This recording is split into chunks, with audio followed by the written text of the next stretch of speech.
पहले देखिए अनुच्छेद 1 से लेकर 4 तक क्या है संविधान में दिया हुआ।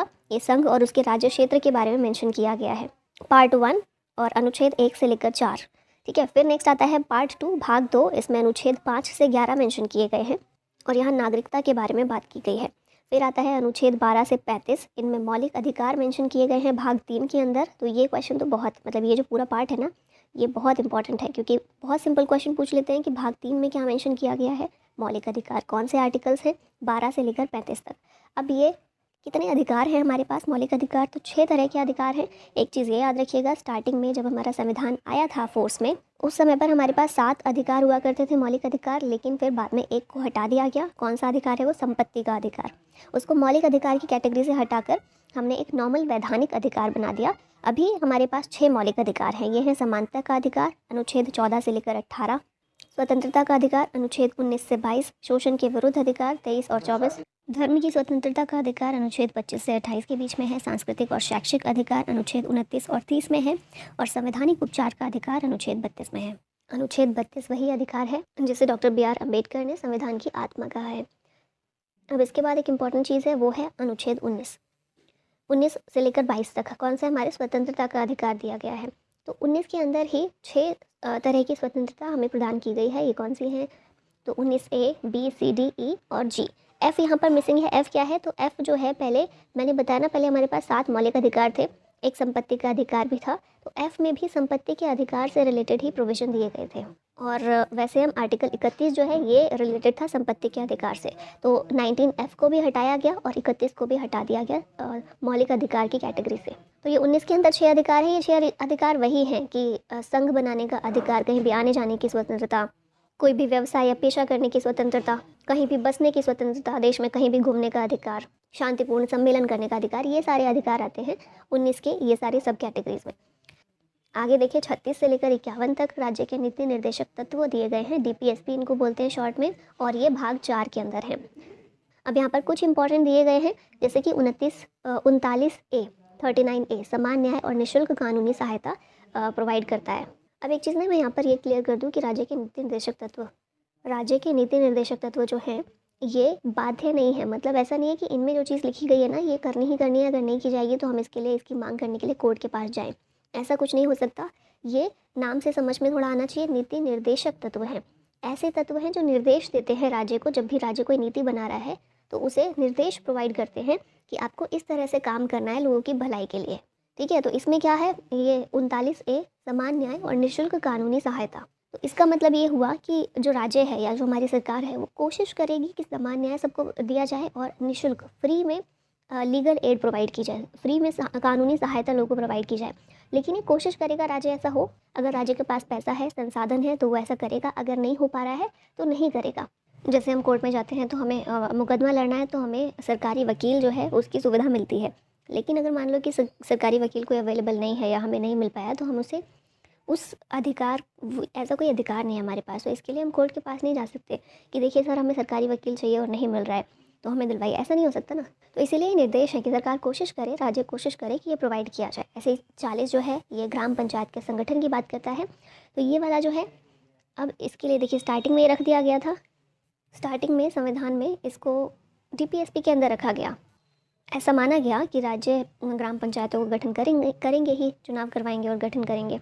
लेकिन फिर क्या देखा गया, आज़ादी के बाद हम देखते हैं कि प्रॉपर तरीके से कहीं भी पंचायत का गठन हुआ नहीं। एक बार इलेक्शन हो गया, फिर इलेक्शन ही नहीं हुआ, पूरी ज़िंदगी तक वही सरपंच चल रहे हैं, या कहीं पर इलेक्शन ही नहीं हुए, ऐसे ही कोई भी बन गया, ऐसे ही काम चल रहा है। तो जब देखा कि प्रॉपर नहीं हो रही हैं चीज़ें, तो फिर क्या किया गया, 73, 73वां और 74वां संविधान संशोधन किया गया और उसके ज़रिए फिर पंचायत और नगर पालिका इन्हें संवैधानिक दर्जा दिया गया। पहले संवैधानिक दर्जा इनको नहीं मिला हुआ था, पहले ये DPSP का पार्ट थे आर्टिकल 40 अनुच्छेद 40 में। फिर है अनुच्छेद 43 42 कर्मकारों के लिए निर्वाह मजदूरी आदि के बारे में है। फिर है अनुच्छेद 44 समान नागरिक संहिता, जिसकी अभी बहुत बात चल रही है। उत्तराखंड पहला राज्य बन गया है जिसने समान नागरिक संहिता को लागू किया है, और गोवा एकमात्र राज्य है जहाँ पर UCC ऑलरेडी लागू है समान नागरिक संहिता, वो है गोवा। लेकिन क्या है ना कि गोवा में थोड़ा सा अलग है समान नागरिक संहिता वहाँ का, लेकिन जो हमारे संविधान में जिस तरह समान नागरिक संहिता मेंशन किया गया है वो अभी उत्तराखंड में बनाया गया है।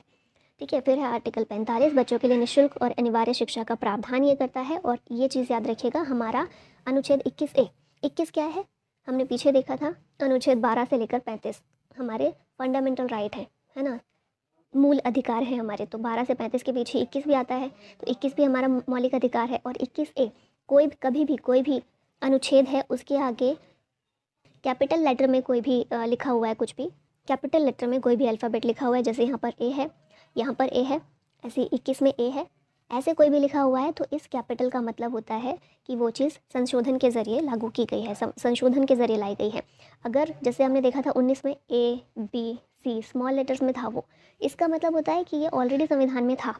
ओरिजिनल संविधान जब लाया गया था उसमें ये चीज़ें थी, लेकिन अगर कैपिटल लेटर में आ रहा है तो फिर उसको संविधान संशोधन के ज़रिए शामिल किया गया है। डिफरेंस ये याद रखिएगा, ठीक है।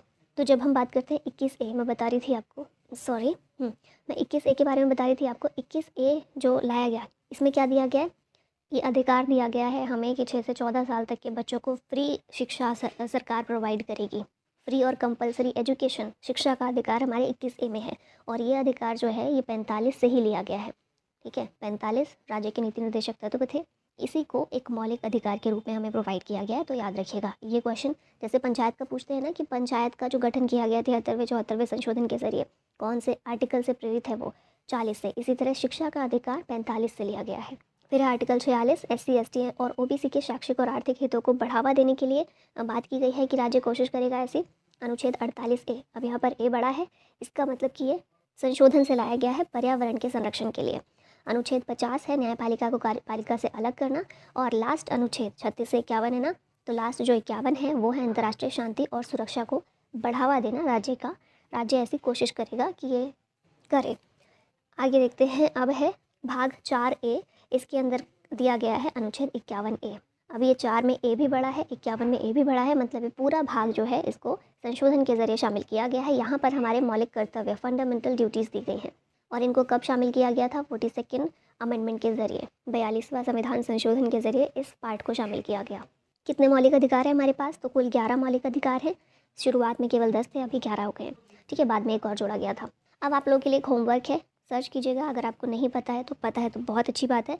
ये बताइएगा कि मौलिक कर्तव्यों को कौन सी समिति थी जिसने रिकमेंड किया था, कौन सी समिति की सिफारिश पर मौलिक कर्तव्यों को संविधान में शामिल किया गया। आंसर बताना है आप लोगों को कमेंट में। आगे बढ़ते हैं। अनुच्छेद 52 राष्ट्रपति के बारे में है। अनुच्छेद 53 राष्ट्रपति की कार्यपालिका शक्ति की बात करता है। अनुच्छेद 54 राष्ट्रपति के चुनाव के बारे में बताता है, क्या प्रोसेस होगा। अनुच्छेद 58 योग्यता के बारे में बताता है कि कौन व्यक्ति राष्ट्रपति बन सकता है। तो कोई भी व्यक्ति जो भारत का नागरिक है, जिसकी एज 35 साल या उससे ज़्यादा है, वो बन सकता है राष्ट्रपति देश का, ठीक है। फिर है अनुच्छेद 61, ये महाभियोग के बारे में बताता है। महाभियोग क्या है, इम्पीचमेंट प्रोसेस होती है जिसके ज़रिए राष्ट्रपति को उनके पद से हटाया जाता है।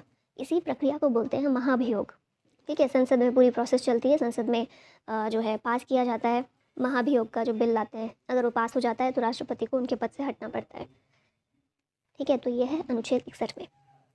अब देखिए, राष्ट्रपति और राज्यपाल दोनों की स्थिति लगभग समान है। राष्ट्रपति देश के प्रमुख होते हैं, राज्यपाल राज्य का प्रमुख होता है। तो बस उस हिसाब से देखें तो राष्ट्रपति बड़ा है, राष्ट्रपति का पद बड़ा है, राज्यपाल का उससे छोटा है, लेकिन बहुत सिमिलर है। जो स्थिति राष्ट्रपति के केंद्र में है वही स्थिति राज्यपाल की राज्य में है। तो इनके आर्टिकल्स साथ में ही देख लेते हैं। अनुच्छेद 52 राष्ट्रपति की बात करता है, 54 नियुक्ति की बात करता है, अपॉइंटमेंट की। शपथ कौन दिलाता है, राष्ट्रपति को CJI या फिर सीनियर मोस्ट जज, ठीक है, सबसे वरिष्ठ जो जज होंगे सुप्रीम कोर्ट में, उनके द्वारा दिलवाई जाती है अगर हमारे चीफ जस्टिस मौजूद नहीं है तो। अनुच्छेद 123 राष्ट्रपति की अध्यादेश की शक्ति है। और अनुच्छेद 72 राष्ट्रपति की क्षमादान की शक्ति है, pardoning power of the president. फिर राज्यपाल की बात करें तो अनुच्छेद 153 राज्यपाल की बात करता है। अनुच्छेद 155 में राज्यपाल की अपॉइंटमेंट की प्रोसेस बताई गई है, नियुक्ति की। फिर शपथ कौन दिलाता है, तो हाई कोर्ट के चीफ जस्टिस या फिर हाई कोर्ट के सीनियर मोस्ट जज, इनके द्वारा शपथ दिलाई जाती है राज्यपाल को। अनुच्छेद 213 ये अध्यादेश के बारे में है, राज्यपाल के।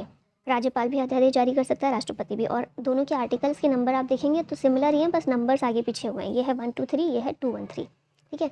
और राष्ट्रपति की क्षमादान की शक्ति 72 में है, इसी तरह राज्यपाल की क्षमादान की शक्ति 161 में है। अब देखिए, लोकसभा जो हमारी है वहाँ पर शेड्यूल कास्ट और शेड्यूल ट्राइब दोनों के लिए रिजर्वेशन प्रोवाइड किया गया है। अब तो महिलाओं को भी मिल गया 30% और SC STs को ऑलरेडी मिला हुआ है। तो ये हमारा RPA एक्ट, जन प्रतिनिधित्व अधिनियम 1950 का जो है, उसके तहत रिजर्वेशन प्रोवाइड किया गया है। और इससे रिलेटेड आर्टिकल है अनुच्छेद है 330। इस अनुच्छेद के अकॉर्डिंग एससीज़ को 84 सीट्स और एसटीज़ को 47 सीट्स रिजर्व करके दी गई हैं। ठीक है, अब आर्टिकल अनुच्छेद 331, इसमें 2 एंग्लो इंडियन लोकसभा में नामांकित होंगे, 2 एंग्लो इंडियन को नॉमिनेट किया जाएगा लोकसभा में, ये चीज़ बोली गई, लेकिन अब इसको समाप्त कर दिया गया है। अनुच्छेद 332 राज्य विधानसभा में आरक्षण की बात करता है एससी और एसटीज़ की, और 333 राज्य विधानसभा में एक नामांकित एंग्लो इंडियन। दोनों चीज़ याद रखिएगा, लोकसभा में 2 एंग्लो इंडियन को किया जाता था, जिसको अब नहीं करते हैं। राज्य विधानसभा में 1 एंग्लो इंडियन को नामांकित किया जाता है, इसको अभी ख़त्म नहीं किया गया है। ठीक है, अब केंद्र और राज्य दोनों के प्रोविजन साथ में देख लेते हैं। तो प्रधानमंत्री के बारे में है आर्टिकल 74 प्रधानमंत्री की नियुक्ति की बात करता है अनुच्छेद 75। अनुच्छेद 78 में कर्तव्य दिए गए हैं प्रधानमंत्री के, और अटॉर्नी जनरल ऑफ इंडिया के बारे में है अनुच्छेद 76। अब स्टेट की बात करें तो अनुच्छेद 163 मुख्यमंत्री के बारे में है, 164 नियुक्ति बताता है मुख्यमंत्री की किस तरह होगी, 167 में मुख्यमंत्री के कर्तव्य है, और 165 में एडवोकेट जनरल ऑफ स्टेट के बारे में मेंशन किया गया है। और ये इंपॉर्टेंट है, आर्टिकल अनुच्छेद 80 का क्लॉज 3 ये बताता है कि राज्यसभा में 12 सदस्यों को राष्ट्रपति के द्वारा मनोनीत किया जाएगा। और ये 12 सदस्य कौन सी फील्ड से होंगे, ये लिटरेचर, आर्ट, साइंस या सोशल सर्विस, ये 4 फील्ड से 12 सदस्य नॉमिनेट किए जाते हैं। अब यहाँ सुप्रीम कोर्ट और हाई कोर्ट के बारे में बात कर लेते हैं। अनुच्छेद 124 जो है सुप्रीम कोर्ट की बात करता है, और अनुच्छेद 214 हाई कोर्ट की बात करता है। तो देखिए यहाँ भी नंबर का हेर फेर है, सिर्फ 124 214। रिट पावर, रिट जारी करने की शक्ति जो है सुप्रीम कोर्ट की अनुच्छेद 32 के अंदर है। अनुच्छेद 32 हमारा कौन सा है, मौलिक अधिकार है। 12 से 35 है ना मौलिक अधिकार, तो 32 भी इसके अंदर आता है, ये हमारा मौलिक अधिकार है। तो मौलिक अधिकार अगर हमारे हनन उनका होता है तो उसके लिए सर्वोच्च न्यायालय के पास हम जा सकते हैं रिट जारी करवाने के लिए अनुच्छेद 32 के तहत। हाई कोर्ट के पास भी रिट जारी हो सकती है, हाई कोर्ट भी कर सकता है अनुच्छेद 226 के तहत। लेकिन हाई कोर्ट सिर्फ मौलिक अधिकारों के बारे में नहीं करता, वो कुछ और मामला है ना उससे रिलेटेड भी हाई कोर्ट रिट जारी कर सकता है। तो इस मामले में हम देखें तो हाई कोर्ट के पास थोड़ी ज़्यादा पावर है रिट की। अब यहाँ पर उपराष्ट्रपति देखिए तो अनुच्छेद 63 भारत का एक उपराष्ट्रपति होगा, ये बोलता है। अनुच्छेद 64 में कहा गया है उपराष्ट्रपति राज्यसभा का पदेन अध्यक्ष होगा और कोई अन्य लाभ का पद धारण नहीं करेगा। हमें पता ही है जो हमारे वाइस प्रेसिडेंट होते हैं वही राज्यसभा के अध्यक्ष भी होते हैं, ये चीज़ बोली गई है अनुच्छेद 64 में। अनुच्छेद 66 किस बारे में है, उपराष्ट्रपति का निर्वाचन कौन करेगा, संसद के दोनों सदनों के सदस्यों से निर्मित निर्वाचक मंडल के सदस्यों द्वारा किया जाएगा। अनुच्छेद 69 शपथ या प्रतिज्ञान की बात करता है, और अनुच्छेद 70 अन्य आकस्मिकताओं में राष्ट्रपति के कार्यों का निर्वहन। मतलब अगर राष्ट्रपति अपने पद पर नहीं है, राष्ट्रपति बीमार हो गए हैं, कुछ प्रॉब्लम आ गई है, छुट्टी पर है, या कोई और प्रॉब्लम है, डेथ हो गई उनकी, उस टाइम पर राष्ट्रपति के पद पर उपराष्ट्रपति काम करते हैं राष्ट्रपति के रूप में। ठीक है, ये कहा गया अनुच्छेद 70 में। फिर आते हैं अब कुछ ऐसे आर्टिकल जो बार बार एग्जाम में पूछे जाते हैं। अनुच्छेद 14 समानता का अधिकार देता है हमें। अनुच्छेद 17 अस्पृश्यता का उन्मूलन करता है, अनटचेबिलिटी को खत्म करता है। अनुच्छेद 44 समान नागरिक संहिता के बारे में है। अनुच्छेद 108 संयुक्त बैठक जॉइंट सिटिंग के बारे में है। अब ये क्या होती है, तो लोकसभा और राज्यसभा कोई भी कानून पास करना हो तो इन दोनों की ज़रूरत होती है हमें, पार्लियामेंट जिसको बोलते हैं संसद। तो कोई भी बिल आ रहा है जिस पर डिसाइड नहीं हो पा रहा है ठीक से कि बिल ये पास हो या नहीं हो, है ना, कोई डिसीजन नहीं ले पा रही है, या तो लोकसभा या राज्यसभा कोई भी, तो ऐसे में क्या होता है, राष्ट्रपति एक संयुक्त बैठक बुलाते हैं जहाँ पर लोकसभा और राज्यसभा दोनों के मेंबर्स एक साथ आकर बैठते हैं। फिर उस बिल पर वोटिंग होती है, या फाइनल बताओ पास करना है या नहीं करना, तो वहाँ पर फाइनल डिसीजन हो जाता है। तो ये किस में बोला गया, अनुच्छेद 108 में। 110 धन विधेयक मनी बिल की डेफिनेशन बताता है कि कौन सा बिल मनी बिल होगा, कौन सा बिल मनी बिल नहीं होगा, क्योंकि हमें पता है मनी बिल धन विधेयक जो है उसको लेकर लोकसभा के पास ज़्यादा पावर है, राज्यसभा के पास कोई पावर नहीं है। राज्यसभा सिर्फ 14 दिन के लिए उस बिल को रख सकता है, मनी बिल को, उसके बाद वो वापस दे या नहीं दे पास माना जाता है। तो इसलिए ज़रूरी है ताकि लोकसभा ना बहुत ज़्यादा अपनी पावर को ज़्यादा गलत इस्तेमाल ना कर ले, इसलिए ज़रूरी है कि डेफिनेशन दी जाए, उसकी परिभाषा हो कि धन विधेयक एक्चुअली में कहा किसको जाएगा। तो ये परिभाषा दी गई है अनुच्छेद 110 में। और एक चीज़ और याद रखिएगा, फाइनल अथॉरिटी किसके पास है, कोई भी बिल धन विधेयक है या नहीं, ये डिसाइड करने की फाइनल अथॉरिटी लोकसभा के स्पीकर के पास होती है। ठीक है, अगला आता है अनुच्छेद 112। इसमें हमारा बजट दिया गया है, बजट के बारे में प्रोविज़न दिए गए हैं। बजट शब्द संविधान में कहीं नहीं है, बजट की जगह पर जो शब्द इस्तेमाल किया गया है वो है एनुअल फाइनेंशियल स्टेटमेंट, वार्षिक वित्तीय विवरण। ठीक है, बजट शब्द नहीं है संविधान में कभी कहीं भी। अनुच्छेद 148 कैग के बारे में है, भारत के नियंत्रक और महालेखा परीक्षक। 262 में अंतर्राज्यीय नदी जल विवाद के निपटारे हेतु प्रोविज़न किए गए हैं। रिवर डिस्प्यूट अगर होता है दो राज्यों के बीच, तो दो राज्यों के बीच या दो से ज़्यादा राज्यों के बीच, तो उसको निपटाने के लिए किस तरह निपटाया जाएगा, ये सारी दी गई है प्रोसेस। अनुच्छेद 263 में अंतर राज्य परिषद की बात की गई है, इंटर स्टेट काउंसिल। अनुच्छेद 280 वित्त आयोग की बात करता है, ये काफ़ी इंपॉर्टेंट है। अनुच्छेद 324 निर्वाचन आयोग के बारे में है, इलेक्शन कमीशन के बारे में, और भाग 15 में इसके बारे में बात की गई है। राज्य निर्वाचन आयोग की भी व्यवस्था है संविधान में, वो आर्टिकल 243 के अंदर है। और ये याद रखिएगा 243 जो है आर्टिकल, ये 73वां संशोधन 74वां संशोधन आया था ना, पंचायतों का गठन किया गया जिसके ज़रिए, वो आर्टिकल है ये। और उसी टाइम पर राज्य चुनाव आयोग की व्यवस्था की गई थी, क्योंकि जो पंचायत और नगर पालिका का इलेक्शन है वो हमारा देश का निर्वाचन आयोग नहीं देखता है, वो काम राज्य चुनाव आयोग का है। ठीक है, अब यहाँ पर इमरजेंसी का प्रोविज़न दिया गया है। आपातकाल जो हमारे यहाँ लगाया जाता है, 3 तरह का आपातकाल लगाया जा सकता है, राष्ट्रीय आपातकाल, प्रेसिडेंट्स रूल, राष्ट्रपति शासन, और वित्तीय आपातकाल। तो राष्ट्रीय आपातकाल अनुच्छेद 352 में दिया गया है, राष्ट्रपति का शासन अनुच्छेद 365 में दिया गया है मेनली, पर 356 भी इसी बारे में है। ठीक है, तो दोनों ही इससे रिलेटेड है। और आर्टिकल 360 अनुच्छेद 360 वित्तीय आपातकाल की बात करता है। एक चीज़ और मैं यहाँ पर मेंशन कर दूँ, पहले जो है राष्ट्रीय आपातकाल इस आधार पर लगाया जा सकता था। वैसे तो कई सारे आधार होते हैं ना कि राष्ट्रीय आपातकाल लग सके, कोई युद्ध हो गया है, बाह्य आक्रमण हो गया है, ऐसी कोई प्रॉब्लम आ गई है तो। लेकिन पहले क्या शब्द था यहाँ पर, एक आंतरिक गड़बड़ी शब्द था। राष्ट्रीय आपातकाल, आंतरिक गड़बड़ी अगर कुछ होती है तो उस आधार पर लगाया जा सकता है। अब सोचिए थोड़ा कि आंतरिक गड़बड़ी शब्द जो है ये बहुत वेग सा है कि आंतरिक गड़बड़ी किसको बोलेंगे। तो आंतरिक गड़बड़ी का सहारा लेते हुए ही इंदिरा गांधी ने 1975 में आपातकाल लगा दिया था देश में, है ना। तो इसीलिए फिर क्या किया गया, 44वां संविधान संशोधन 1978 में लाया गया और ये बोला गया कि आंतरिक गड़बड़ी जैसा कोई शब्द नहीं होगा इसमें। राष्ट्रीय आपातकाल तभी लग सकता है जब युद्ध, बाह्य आक्रमण या फिर सशस्त्र विद्रोह जैसी स्थिति हो, कि आंतरिक गड़बड़ी तो डिफाइन ही नहीं की जा सकती। जैसे इंदिरा गांधी ने भी आंतरिक गड़बड़ी के आधार पर लगाया था, लेकिन आंतरिक गड़बड़ी मतलब क्या, चुनाव में वो हार रही हैं, इसको आंतरिक गड़बड़ी बोला जाएगा? या फिर देश उनके खिलाफ थोड़ा जा रहा है जनमत, इसको आंतरिक गड़बड़ी बोलेंगे? इसको तो नहीं बोल सकते। तो इसीलिए ये शब्द हटा दिया गया 44वें संविधान संशोधन में 1978 में। ठीक है, आई होप क्लियर होगी चीज़ें। अब 2 और इंपॉर्टेंट आर्टिकल हैं यहाँ पर, अनुच्छेद 358 और अनुच्छेद 359। ये किस बारे में है, तो जब आपातकाल लगता है देश में तो उस समय पर हमारे जो मौलिक अधिकार होते हैं वो ख़त्म हो जाते हैं। तो उसके बारे में ये दोनों आर्टिकल्स हैं। अब ये दोनों क्या बोलते हैं, थोड़ा सा फ़र्क है दोनों में। 358 जो है ये आर्टिकल 19 अनुच्छेद 19 जो है ना, हमारा स्वतंत्रता का अधिकार, उसको ख़त्म करता है। तो जैसे ही आपातकाल लगता है देश में, ये वाला अनुच्छेद अपने आप ख़त्म हो जाता है, ये वाला अधिकार अपने आप ख़त्म हो जाता है। क्योंकि आपातकाल लगता है तो आप ये नहीं कर सकते ना आपातकाल के टाइम पे कि आप सभा सम्मेलन कर रहे हैं या फिर आप कहीं भी घूम रहे हैं। आपातकाल तो लगा ही इसलिए क्योंकि इमरजेंसी वाली स्थिति आई है देश में। तो ऐसे में स्वतंत्रता लोगों की खत्म हो जाती है। ठीक है, अनुच्छेद 19 हमारा अबॉलिश हो जाता है।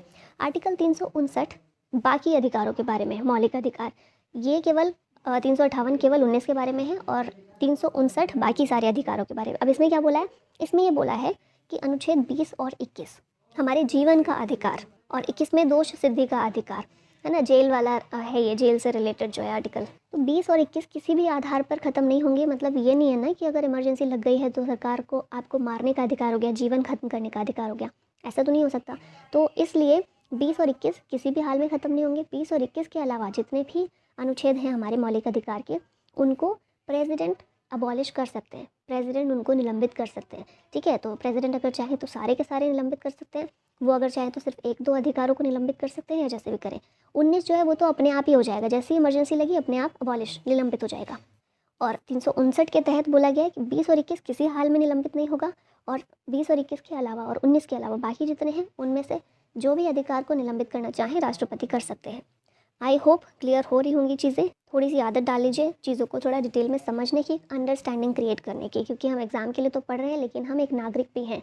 तो संविधान को उस हिसाब से समझना भी बहुत ज़रूरी है हमारे लिए। हमें अपने अधिकार, संविधान के प्रोविज़न सब अच्छे से पता होने चाहिए। एग्ज़ाम में तो आपको ये हेल्प करेगा ही, लेकिन एक जागरूक नागरिक बनाने में ये बहुत हेल्प करेगा। तो समझना इंपॉर्टेंट है चीज़ों को।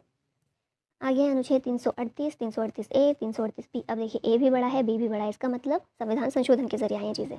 इसमें क्या है, ST, SC, ST और OBC के लिए राष्ट्रीय आयोग का गठन इनके तहत किया गया है। ठीक है, 339 से 342 में क्या है, भारत के केंद्र शासित प्रदेश का वर्णन किया गया, यूनियन टेरिटरीज जो है हमारी, उनका वर्णन किया गया है। 266 में संचित निधि, कंसोलिडेटेड फंड, इसकी बात की गई है। और संचित निधि एक ऐसा फंड है हमारा जो सरकार के सारे खर्चे होते हैं ना, यहीं से होते हैं, और सरकार संसद की परमिशन के बिना यहाँ से पैसा नहीं निकाल सकती है। संसद की स्वीकृति चाहिए संचित निधि से पैसा निकालने के लिए, और यहीं से सारे इसी फंड से सारा खर्चा सरकार का चलता है। फिर 267 आकस्मिक निधि कंटिजेंसी फंड की बात करता है। और ये क्या है ना, ये जो आकस्मिक निधि है राष्ट्रपति के कंट्रोल में एक तरह से रहती है। ये ऐसी सिचुएशन के लिए आती है जब कोई इमरजेंसी आ गई है, कोई बहुत ज़रूरत आ गई है, जैसे कोई कहीं पर बाढ़ आ गई, कोई अर्थक्वेक आ गया है और बहुत ज़रूरत पड़ गई है पैसों की वहाँ पर। बजट में तो प्लान्ड चीज़ें रहती हैं कि हम इस स्कीम पर खर्च कर रहे हैं, यहाँ खर्च कर रहे हैं, वहाँ कर रहे हैं, ये पुल बना रहे हैं, ये कर रहे हैं। पर अब अचानक से कोई विपदा आन पड़ी है तो उसमें क्या करेंगे, पैसा कहाँ से आएगा? तो उसके लिए आकस्मिक निधि होती है कि अचानक कोई ज़रूरत पड़े तो यहाँ से पैसा उठाया जाएगा और यहाँ से राष्ट्रपति जो है उनके अंडर में ये होता है। अनुच्छेद 351 हिंदी भाषा का प्रचार और उत्थान के बारे में है। अनुच्छेद 370 जम्मू कश्मीर को स्वायत्तता देता था लेकिन अभी नहीं। 371 नागालैंड समेत पूर्वोत्तर राज्य के कुछ राज्यों को स्वायत्तता देता है। अब जैसे 371 ए से लेकर जे तक प्रोविज़न किया गया है, तो इन सारे आर्टिकल्स में नागालैंड, असम, मणिपुर, सिक्किम, मिजोरम, अरुणाचल प्रदेश, इन सारे राज्यों के लिए और भी कई सारे राज्य हैं, इनके लिए विशेष प्रावधान किए गए हैं। क्योंकि ये जो सारे स्टेट देख रहे हैं और बाकी जो 371 में जितने भी स्टेट्स हैं, वहाँ पर क्या है, जनजातीय संस्कृति बहुत ज़्यादा है। जनजातीय लोग बहुत ज़्यादा रहते हैं, जनसंख्या उनकी ज़्यादा है, तो इसीलिए उनकी संस्कृति को प्रोटेक्ट किया जाए, इसके लिए उन्हें कुछ कुछ विशेष प्रावधान किए गए हैं उनके लिए। 371 में ही, मतलब 371 जो आर्टिकल है इसके अंदर ही गुजरात, महाराष्ट्र, गोवा और आंध्र प्रदेश के लिए भी कुछ मामलों में विशेष उपबंध है। ठीक है, धीरे धीरे इनको ख़त्म भी कर दिया जाता है विशेष प्रावधानों को राज्यों के लिए, और कुछ को ऐड भी कर दिया जाता है जहाँ जैसी ज़रूरत होती है उस हिसाब से। तो अब हमने बेसिक चीज़ें कवर कर ली, अब क्वेश्चंस के थ्रू कुछ चीज़ें देख लेते हैं। तो पहला क्वेश्चन है मूल रूप में संविधान में कितने अनुच्छेद हैं? मूल रूप में संविधान में 395 अनुच्छेद हैं। एक चीज़ और याद रखिएगा, 395 अभी भी हैं। ऐड जो हुए हैं कैसे हुए हैं मैंने बताया था, 21 ए ऐड हुआ है, 39 ए ऐड हुआ है, 338 ए और बी ऐड हुआ है ना। तो अब देखिए 338, हाँ 339 थोड़ी ऐड किया है, 338 के अंदर ए और बी कर दिया। तो अगर हम सीरियल वाइज देखें कि आर्टिकल 1, 2, 3, 4, 5, 6 ऐसे करके देखें तो अभी भी 395 ही है, बस नंबर ऑफ अनुच्छेद वो बढ़ गए हैं। ठीक है, अभी नेक्स्ट, भारतीय संविधान के निम्न में से कौन से अनुच्छेद में बजट शब्द का उल्लेख किया गया है? तो इसका आंसर होगा ऑप्शन डी, किसी में भी नहीं, क्योंकि मैंने बताया था बजट शब्द। देखिए क्वेश्चन क्या पूछा है, बजट शब्द का, तो बजट शब्द का तो कहीं भी उल्लेख नहीं है, बजट के बारे में बताया गया है। तो हम फिर भी एक बार बोल सकते थे कि अनुच्छेद 112 है। अनुच्छेद 112 में वार्षिक वित्तीय विवरण के रूप में इसको मेंशन किया गया है। फिर अनुच्छेद 110 धन विधेयक के बारे में है। 108 हमने देखा था, ये संयुक्त अधिवेशन के बारे में है। ठीक है, नेक्स्ट क्वेश्चन है, निम्नलिखित में से कौन सा अनुच्छेद मौलिक कर्तव्यों की बात करता है? ये है अनुच्छेद 51 ए, ऑप्शन बी करेक्ट होगा। शुरुआत में 10 मौलिक कर्तव्य थे हमारे पास, मौलिक कर्तव्यों को 42वें संविधान संशोधन के माध्यम से जोड़ा गया था। अभी 11 है फिलहाल हमारे पास, 11वें को जोड़ा गया था 2002 में 86वें संविधान संशोधन के जरिए। और कहाँ से प्रेरित है ये? तो यूएसएसआर, अभी इसको रशिया के नाम से जानते हैं, यहाँ से प्रेरित है हमारे मौलिक कर्तव्य।